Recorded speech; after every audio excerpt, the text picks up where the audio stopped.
आप देख रहे हैं हेडलाइंस 24 खबरों की हकीकत में आपके साथ शाहाना खान।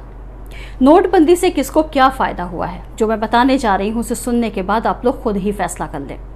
साल 2016 में नोटबंदी का फैसला लेते समय केंद्र सरकार ने कहा था कि इसके कई फायदों में से एक नकली नोटों के इस्तेमाल पर लगाम लगाना होगा। लेकिन रिजर्व बैंक ऑफ इंडिया की ताज़ा वार्षिक रिपोर्ट पर नजर डालें तो साफ है कि भारत में नकली नोटों के चलन में बढ़ोतरी हुई है।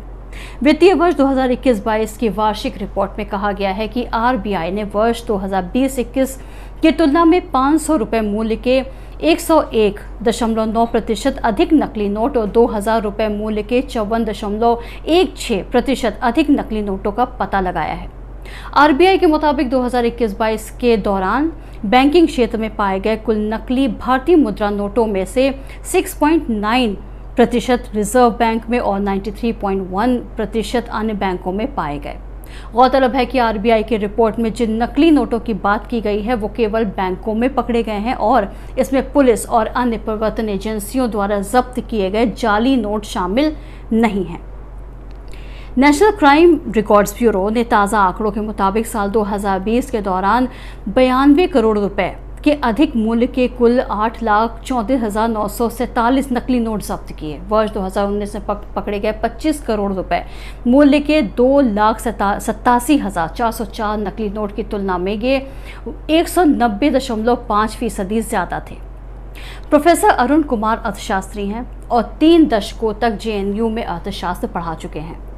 वो the black economy of India नाम की किताब के लेखक भी हैं। वो कहते हैं कि जाली नोटों के कारोबार में मुनाफा बहुत है। जैसे 500 रुपये के नोट को छापने में आरबीआई के 2.5-3 रुपये लगते हैं जो नकली नोट बना रहे हैं।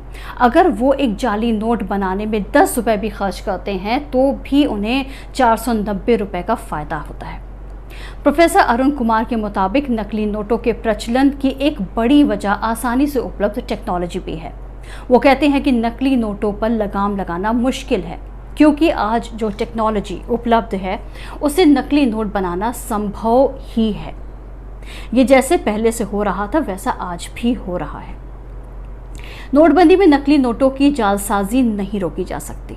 नोटबंदी के दौरान जाली नोटों पर लगाम लगाने के सरकार के दावे पर प्रोफेसर अरुण कुमार कहते हैं कि नोटबंदी से इसका कोई संबंध नहीं है। वो कहते हैं ये एक गलत धारणा थी कि हम जाली नोटों को रोक सकते हैं। प्रोफेसर अरुण कुमार का कहना है कि अगर सिर्फ 3% नकली नोट पकड़े जाते हैं और बाकी इस्तेमाल होते रहते हैं तो उसकी वजह यह है कि आम लोग ये समझ ही नहीं पाते कि जो नोट वो इस्तेमाल कर रहे हैं वो असली है या नकली। वो ये भी कहते हैं कि जाली नोटों का चलन एक बड़ी चुनौती है। जब नकली नोटों के बारे में खबर फैलती है तो लोग नोट लेना बंद कर देते हैं और लेन देन मुश्किल हो जाता है। जब जाली नोट बढ़ते हैं तो उसकी विश्वसनीयता भी कम हो जाती है। ऐसे में नकली नोटों की समस्या से किस तरह से निपटा जा सकता है? प्रोफेसर अरुण कुमार के मुताबिक नकली नोटों के चलन को रोका नहीं जा सकता, इसे सिर्फ कम किया जा सकता है। वो कहते हैं कि इसके लिए बैंकों को और सतर्क रहना पड़ेगा। वो ये भी कहते हैं कि उन्हें सुनिश्चित करना होगा कि अगर उनके पास नकली नोट आता है तो उसे वहीं रोक लें और उसे आगे बाजार तक पहुंचने ही ना दें, क्योंकि नकली नोटों को पहचानना मुश्किल होता जा रहा है। इसीलिए विशेषज्ञ कहते हैं कि आम नागरिकों को भी करेंसी नोटों का प्रयोग करते समय अधिक सतर्क रहने की ज़रूरत होगी। अगर आपको हमारा चैनल पसंद आता है तो इसे लाइक, शेयर और सब्सक्राइब करें, क्योंकि आपको हमारे चैनल पर मिलेंगे सिर्फ और सिर्फ सच्ची खबरें। तो देखते रहिए हेडलाइंस 24 सच के साथ।